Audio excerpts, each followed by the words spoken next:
Mercedes' porpoising solution gives them a chance to come back. Since the Barcelona preseason test, Mercedes has had problems with porpoising. Mercedes is hoping that they have finally found a solution as the racing returns to the Circuit de Barcelona, Catalonia. Lewis Hamilton and George Russell have endured the most uncomfortable 3 months of their racing careers, but it might finally be coming to an end. If you want to know how Mercedes will fix their problems, then continue watching. This season, the Mercedes W13 F1 car has been a real mystery. It suffers from porpoising worse than any other car on the grid. Lewis Hamilton described it as undrivable and ended up in an argument with Toto Wolff. After he called George Russell complained of back pains and chest pains after driving the car for a whole weekend because the bouncing was so bad. George is 4th in the driver's standings and Lewis is sick. The best of the rest might not be up to Mercedes standards of the last 8 years.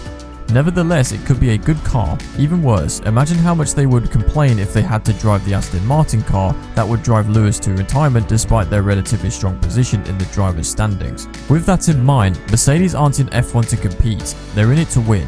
To close the gap to the top 2 in Barcelona, the team intends to fix the promising problem they have had all season. When discussing Mercedes for Ferrari, it isn't an issue, but it is fun for the driver.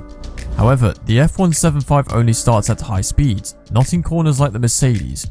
Mercedes' problem with solving the bouncing is that they haven't been able to figure out why it happens to them. Toto Wolff and co appear to be getting to the bottom of the problem, or so they hope. Until Barcelona free practice, when they put their theories to the test, they won't know for sure. It has been possible to compile so much data this season because of the data. The team thinks they now know what they need to upgrade. Unfortunately for the team, it looks more and more likely that the adventures of design of the no-pod side pods may have led to their failure.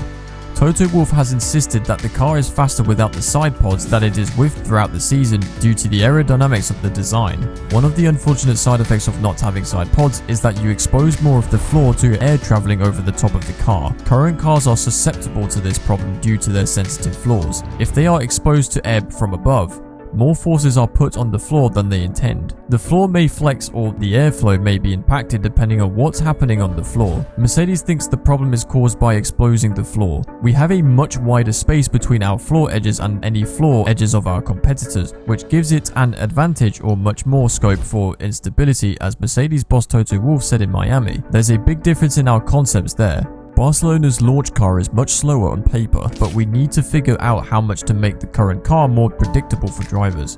Toto discusses the predictability of the cars as it relates to their grip when they're braking and turning, which leads to a fluctuation in downforce. There is sometimes less downforce than expected when drivers hit the brakes or turn into a corner because of this fluctuation. In other words, they either overshoot the corner or just slide straight off. The racers will have to be more careful in braking zones and corners at high speeds to counter this unpredictable nature. As this problem first appeared in pre-season testing, most of the grid was experiencing it. To combat it, the FIA allowed teams to install a single stay on either side of the car to improve its stiffness beneath the floor.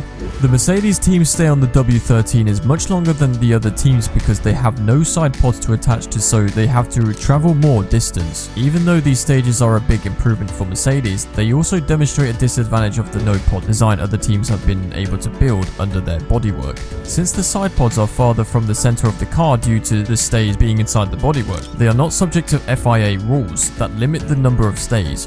Consequently, they do not affect the car's aerodynamics.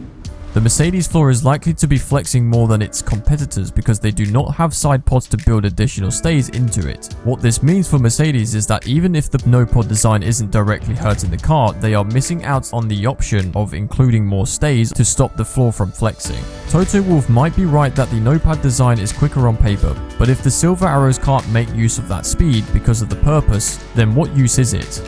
As a result of how much they suffered and as a result of how their no-pod design stands out so much from their rivals' design philosophy, they've been receiving a lot of questions about how long they plan to continue with it. Even so, much like questions posed about the diva-like behavior of its creators, in 2017, we again started with a long-wheeled base, a low-rake philosophy. The problem with another major regulation change is a little more complex than just one particular design. Mercedes was posting in Barcelona as well, so it isn't like removing the side pods instantly caused the car to behave like Snoop Dogg's lowrider. Barcelona does offer the best opportunity to compare the current car to the one they tested in February. However, They will be able to compare the data from the current car and the side-podded version after the first practice session and decide what to do next. There has not been much progress so far. When asked if they could rule out switching back to the launch spec philosophy in Barcelona, we asked whether they could go back to the old spec. Barcelona showed that's the way to go. Wolves said, well, I wouldn't discount the idea. All our people need to be given the benefit of the doubt. In the past, they have produced excellent race cars, and we expect the same in the future. We will certainly be able to experience the route to go Barcelona at a certain point in time, gather more data to correlate with what we saw in February. Also, I'm annoyed about how the same thing is said about gathering data and making decisions. You have to unpick the experiment since it's physics rather than mysticism. This data. It seems unlikely that side pods will be added based on Wolves' comments.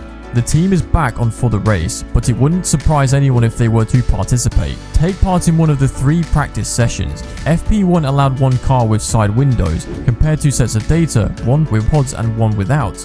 With this, they would still have FP2 and 3 to dial in their race settings, but they would also have 2 sets of data. Maybe they put side pods on both cars for comparison after the weekend. If you remove them for FP1, remove them again for FP2 and 3. It's hard to predict what will happen. We'll do it as long as we see a side-podded W13 over the weekend. Be prepared for a media frenzy. Wolfie has not committed to saying anything yet after Barcelona. He said that they will test both versions of the car. No matter what, I think we're committed to the present concept, as are you two.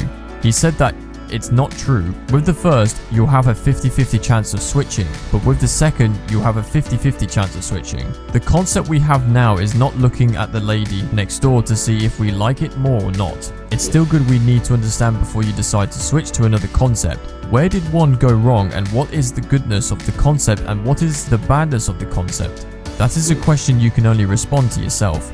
I would be asking ourselves to get an answer after Barcelona because that's the real correlation we have, and by then we will look at ourselves in the mirror and say, did we get it wrong or not? It's never an easy thing to admit that you made a mistake.